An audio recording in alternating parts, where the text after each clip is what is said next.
Ayan guys, at tayo'y may papalitan ng mga switch. Starter switch, yan o yan.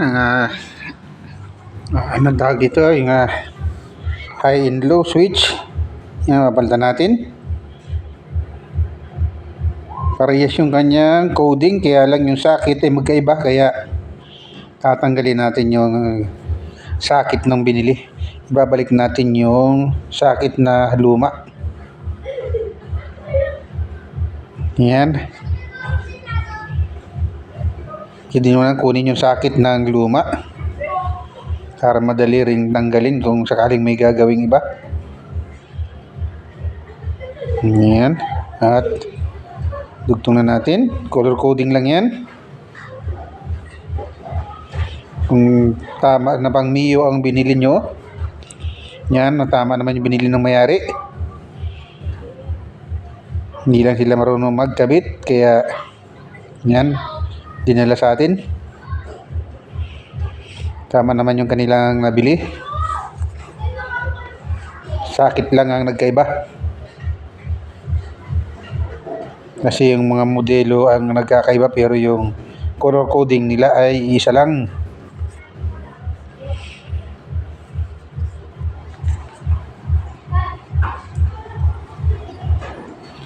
Yan, ikasam muna natin, saka natin paghihinang. Kailangan lang naka-off yung ating susi, baka magdikit-dikit.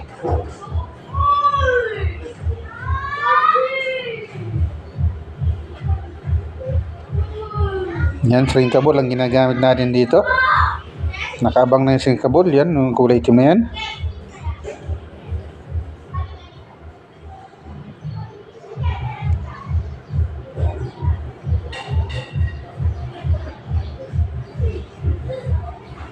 Medyo naglulus contact na kasi yung mga dating nakakabit dito.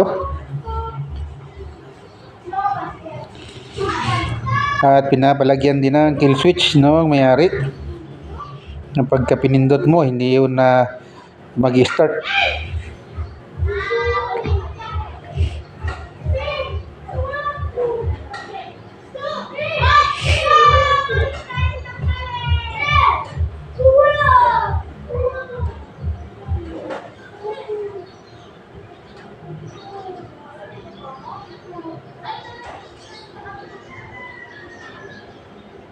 Yan.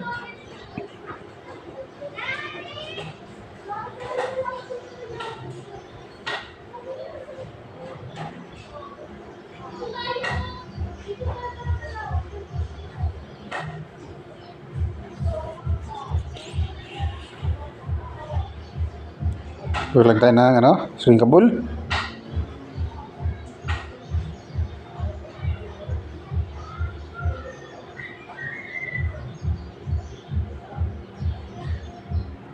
Masyadong malaki yung string cable natin nabili, 5mm. Dapat mga 4mm at saka 3mm lang dapat. Nag-order na lang tayo ng 3mm para madaling initin. Pagka 4mm at saka 5mm, medyo matagal lang initan bago lumiit.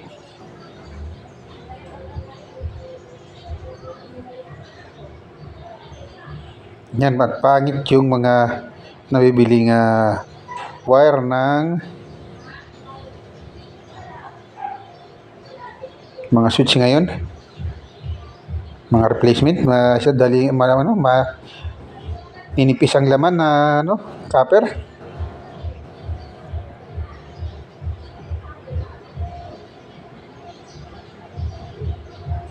May mga panandalian lang sira din ito.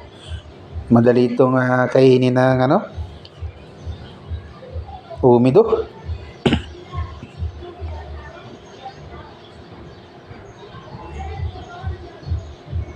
Yan, iniinit natin yung string cable.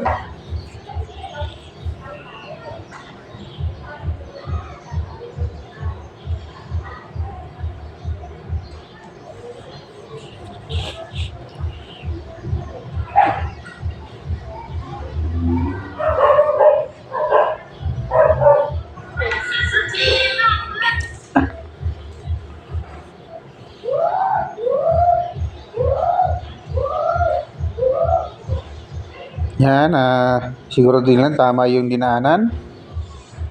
Tinaksak natin yung kanyang sakit. Yan yung original na sakit niya.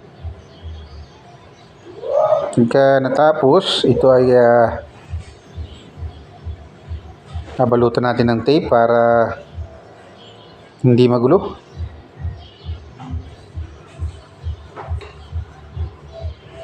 Kailangan organize yung ating wiring.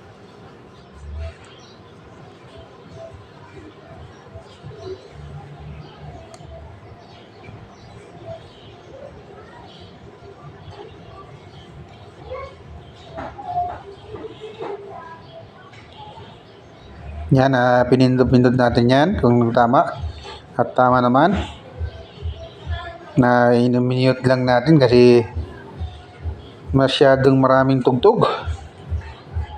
Binoise over na lang natin ulit ito.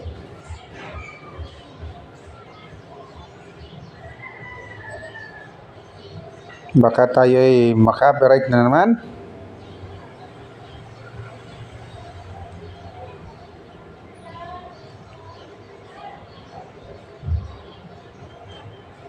Yan. Hinangin natin yung mga dugtungan.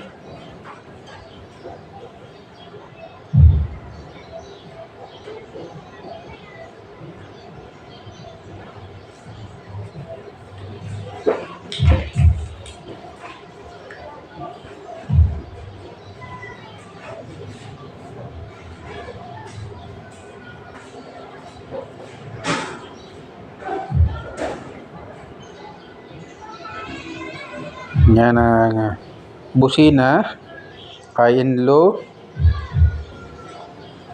At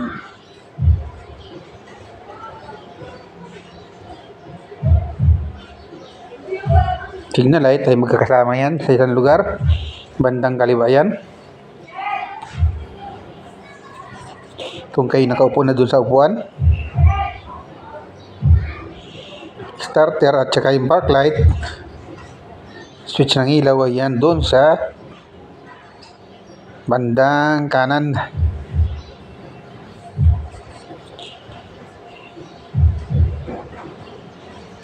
Yan, ang lagi naman ang standard ng pagkakakabit ng mga yan. Nasa isang lugar lang. Kakasama.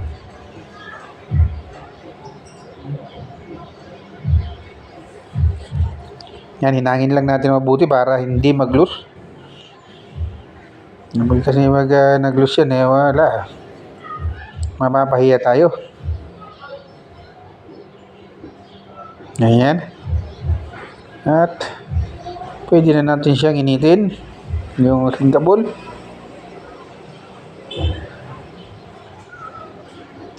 Yan, talagang pag nag-wiring ako, talagang gusto ko sinkable yan.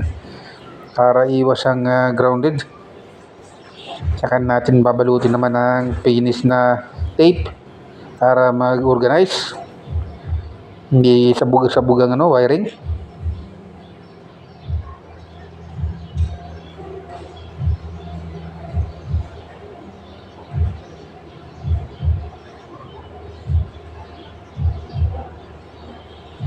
Yan ang pinanginit natin doon sa string cable ay yung ating soldering iron. Pero hindi yung tip ang ginagamit natin. Yung pinaka may balot na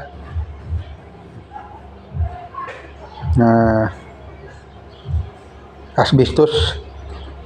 May balot kasi ng asbestos yung ating tip ng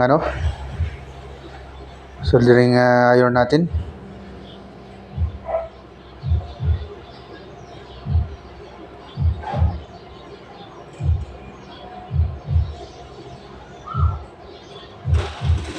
Yan, maganda siyang gamitin itong soldering gun natin dito sa mga ganitong wire. Mabilis siyang gamitin.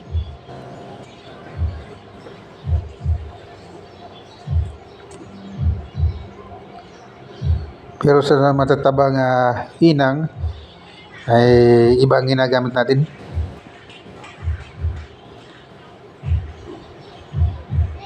Yung may wire na soldering iron ang ginagamit natin doon sa mga kakapal. Dito sa maninipis na to, ito pwede na itong wireless na to, rechargeable. Pero tinacharge ko na rin habang ginagamit ko para hindi hassle na malubat pa ako. Pero sa mga pag nanugay sa kalye at nasira sa kalye, yan, pwede ka maghinang doon kasi wireless.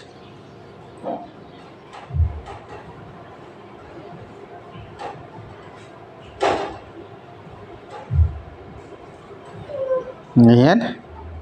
At malapit na siya natin matapos.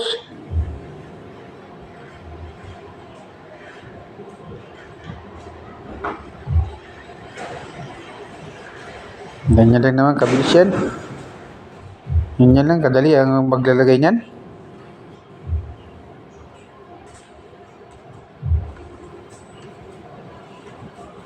Yan, nagtamsak na. Hindi na natin papakita yung tape niyan. Magsasama-samahin lang naman lahat yan. Yan ay okay na. Yan, thanks for watching guys. Pakipindot na lang ng ating notification bell at saka yung pag-subscribe. At ano na rin ang ating like button.